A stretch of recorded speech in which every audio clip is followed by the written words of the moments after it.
নমস্কার, আমি দীপ্তি। আর এখন বাজে রাত 12:30। আমার এই সময়ে আমার চোখ মুখ দেখেই বুঝতে পারছেন যে আম, মানে আমি এই ঘুম থেকে উঠে বসে আমি ভিডিওটা শ্যুট করছি। একটাই কারণ, যেটা আমি কখনোই ভাবিনি এই বিষয়ে আমাকে কোনো ভিডিও শ্যুট করতে হবে, বা আমি জানি না আমি এই ভিডিওটা কতদূর পর্যন্ত পৌঁছাবে। তো আমি খুব ছোট করে, আমি খুব সংক্ষেপে আমি বলছি, কারণ I am really so tired. তো কিন্তু তবুও আজকে আমি চুপ করে থাকতে পারলাম না, কোনো মতেই পারলাম না। কারণ আমার যখন আমি 2018-19 থেকে যখন আমি কাজ শুরু করি, যখন আমার গ্র্যাজুয়েশন কমপ্লিট হয়ে আমি এখন যখন আমার মানে প্রথম আমি কাজের সূত্রে ব্যাঙ্গালোরে আসি। আমি এখন ব্যাঙ্গালোরে আছি আপাতত, মানে আমি ব্যাঙ্গালোরেই থাকি, আমার বাড়ি হচ্ছে কলকাতা। তো তখন আমি প্রথম থেকে আমি বাংলাদেশ পেশেন্টের সাথে কাজ করা স্টার্ট করি। তো আমি বাংলাদেশ যে অনেক মিমস দেখছি, অনেক ট্রোলস দেখছি, অনেক কিছু দেখছি, কিন্তু বাংলাদেশের প্রথম যখন কাজ করা শুরু করে থাকি, আপনারা বললে হয়তো ভাববেন যে আমি বলে রাখি, প্রত্যেক দিন আমি 1000টার বেশি পেশেন্ট হ্যান্ডেল করতাম।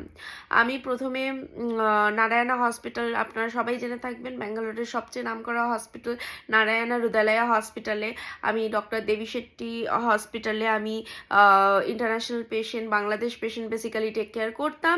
অ্যান্ড আমি ওনাদের অনেক কাছ থেকে দেখেছি, অনেক মানে অনেক ধরনের মানুষই দেখেছি, প্রত্যেকটা জেলার মানুষ আমি দেখেছি বাংলাদেশে, কার কীরকম ভাষা, কার সবটাই আমার জানা আছে। মানে হয়তো অনেক কম, তো কিন্তু আমি জানি তাদের আচার আচরণ, ব্যবহার, মানে আমি তাদের খুব কাছে থেকেই দেখেছি। এখন আসি, এইগুলোই হচ্ছে একটা ইন্ট্রোডাকশন দিলাম। এখন আসি দ্বিতীয় কথায়, আমি খুব গুছিয়ে কথা বলতে পারি না। তো আমার যেটা মনে হয় আমি সেটা খুব অতি সংক্ষেপে বলছি, তো আপনারা একটুখানি ধৈর্য ধরে কথাটা শুনুন।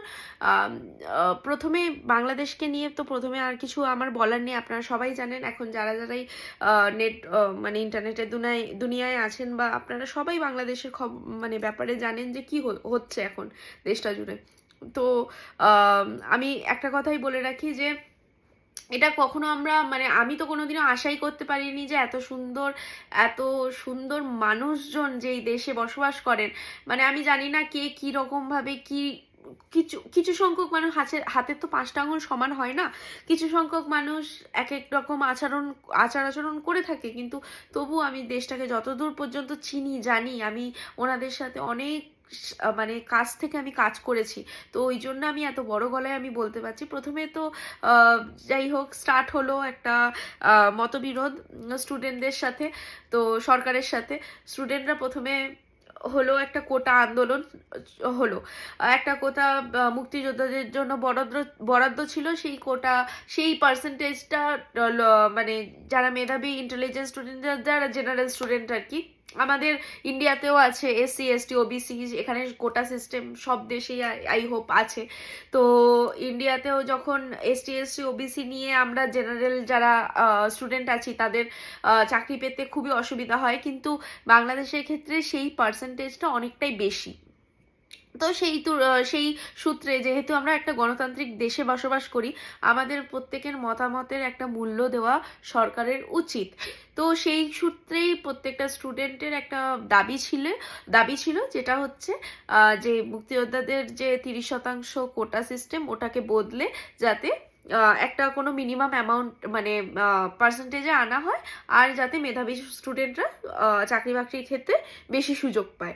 এটা হচ্ছে খুবই ক্লিয়ার একটা একটা দাবি। এটা দাবিটা আমি মনে করি, বা আমার আমাদের এখানে যতজনে আছে সবার সুস্থ মস্তিষ্কে এটাই মনে হয়, যদি আমরা কোনো দাবি, আমরা স্টুডেন্টরা ধরো কোনো দাবি আমাদের সরকারের কাছে আনি, তখন সরকারের সেটা শুনবে, এবং যদি ব্যাপারটা খুবই মাত্রাতিরিক্ত হয়ে যায়, সেটা সরকারের উচিত সেটা বসে সলভ করা। সেটা আপনাদের যে দেশের এক্স প্রধানমন্ত্রী, আমি এক্স বলতে বাধ্য হচ্ছি কারণ কালকে উনি রিজাইন করেছেন। তো এক্স প্রধানমন্ত্রী উনি যদি এই ব্যাপারটা একটুখানি শান্ত মনে, একটুখানি গুড ওয়েতে একটু হ্যান্ডেল করে নিতেন, তাহলে এত বড় জিনিসটা হতো না।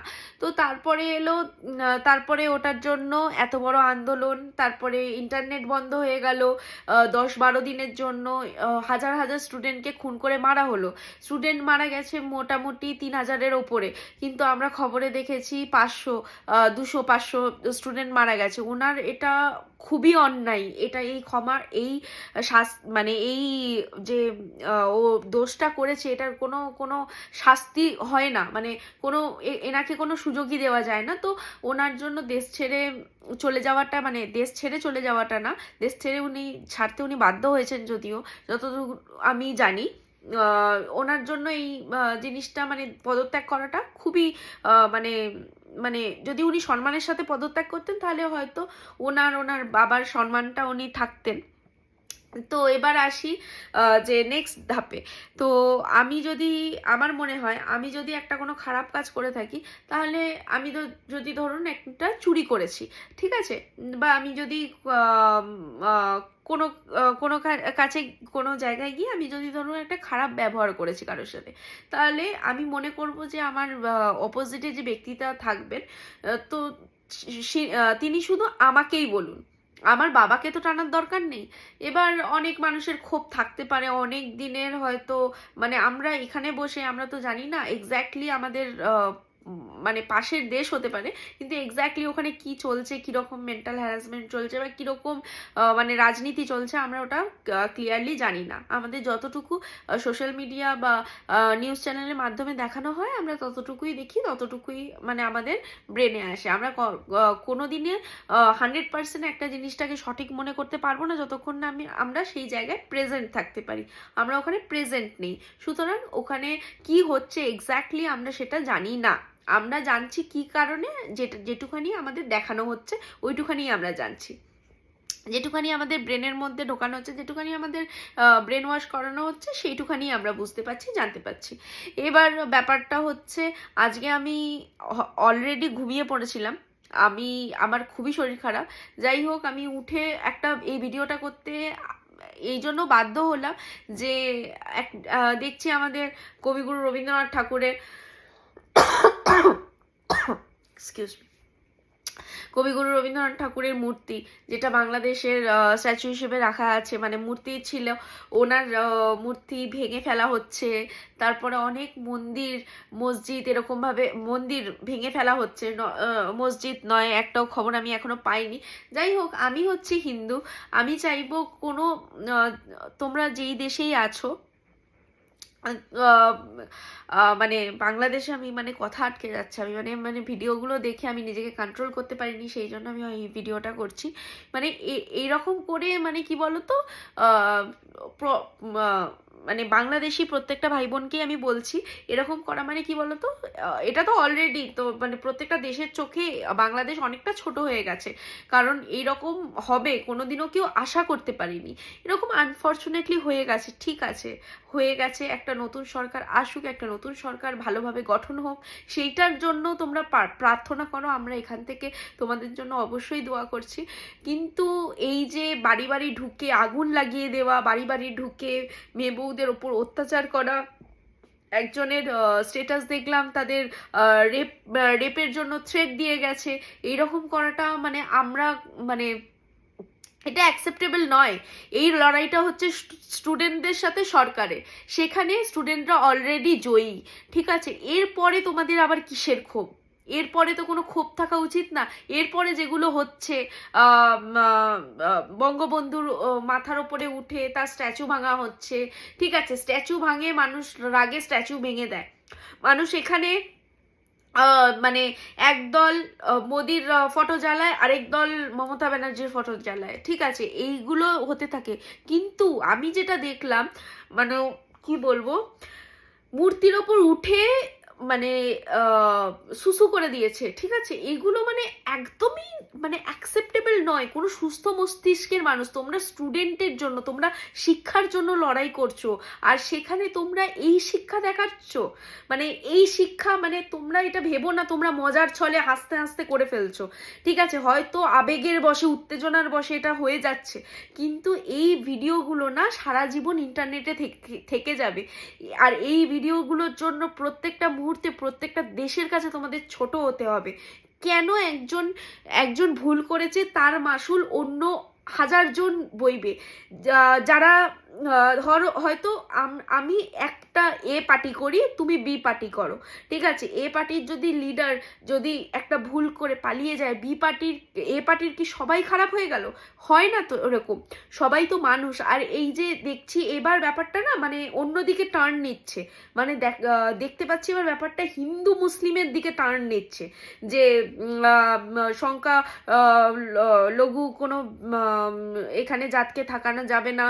মানে এটা কিছু কিছু জায়গায়, আমি বলছি না সব জায়গায় এটা হচ্ছে, কিন্তু এটা হবে কেন? মানে আমরা হিন্দু মুসলিম খ্রিস্টান বৌদ্ধ জৈন, মানে আমরা সবাই একসাথে থাকি না? একসাথে থাকতে তো কোনো প্রবলেম নেই আমাদের দেশে। তোমরা ইন্ডিয়ার কথাই ভাবো না কেন, ইন্ডিয়াতেও প্রচুর যুদ্ধ ঝামেলা হয়েছে, প্রচুর প্রচুর মারামারি হয়েছে, প্রচুর দুর্ভিক্ষ হয়েছে, কিন্তু অ্যাট দ্য লাইক সবার লাস্টে কি বলতো, সবার লাস্টে মানব সত্য তাহার উপরে নাই। প্রথমে নিজেকে মানুষ হতে হবে। তোমরা যদি একটা শিক্ষা আর একটা সরকারের বিরুদ্ধে মানে তোমরা ঝামেলাটা করছো, মানে তোমাদের লড়াইটা হচ্ছে শিক্ষা আর সরকার, ঠিক আছে? এই দুটো পার্টি। এবার তোমার সরকার তো নিচে নেমে গেছে, সরকার তো পতন হয়েছেই, সরকারের আর তো কিছু নেই, কোনো অস্তিত্বই নেই। এই যে দাঁড়িয়ে আছে কে? শিক্ষার্থীরা, স্টুডেন্টসরা যদি এরকম বিহেভিয়ার করে, তোমরা স্টুডেন্টসরাই কিন্তু বাংলাদেশের ভবিষ্যতের মানে ভবিষ্যৎ, তোমরা স্টুডেন্টরাই কিন্তু ডিসাইড করবে যে ভবিষ্যৎটা কিরকম হবে, হতে চলেছে বাংলাদেশে। এই স্টুডেন্টরাই যদি এখন সব কিছুর শেষে একটাই যুদ্ধ হয়, এই ভারতের বলো বাংলাদেশের বলো, সব শেষে একটাই যুদ্ধ, সেটা হচ্ছে একটা হিন্দু আর মুসলিম। হিন্দু আর মুসলিমের মধ্যে যতদিন এই এই জিনিসটা তোমাদের মাথা থেকে না বেরোবে, নিজেরা কামড়া কামড়ি করে, আমি আজকে বলে দিচ্ছি তোমরা মিলিয়ে রাখো, নিজেরা কামড়া কামড়ি করে নিজেরা মরবে, সবাই মরবে। কেউ কেউ হিন্দু মুসলিমকে মারবে, কোনো মুসলিম হিন্দুকে মারবে। এই জিনিসটা যতদিন চলবে কি হবে বলো তো? তোমাদের তোমাদের দেশে যত সম্পদ, যত কৃষিকার্য, অন্য দেশের লোকেরা এসে লুটে খেয়ে যাবে। তোমরা নিজেদের মধ্যে মারপিট করবে আর অন্য দেশের লোকেরা এসে খেয়ে যাবে। সেই জন্য বলছি বাংলাদেশের সাথে এতটা ভালো আমার সম্পর্ক। আমি অনেক মানুষ দেখেছি, আমি শুধু ভালোই বলবো না, ভালো খারাপ মিলিয়ে আমি বলছি, ঠিক আছে? কিন্তু যাই হোক, আমি তো তোমাদের অনেক সামনে থেকে দেখেছি। আমি কোনোদিনই চাই না এত সুন্দর দেশটা, এত সুন্দর মাতৃভূমি তোমাদের মানে শ্মশানে পরিণত হোক। আর তোমরা এখন যেই লাইনে হাঁটছো সেই লাইনে চললে তোমাদের খুব তাড়াতাড়ি শ্মশানে পরিণত হতে হবে।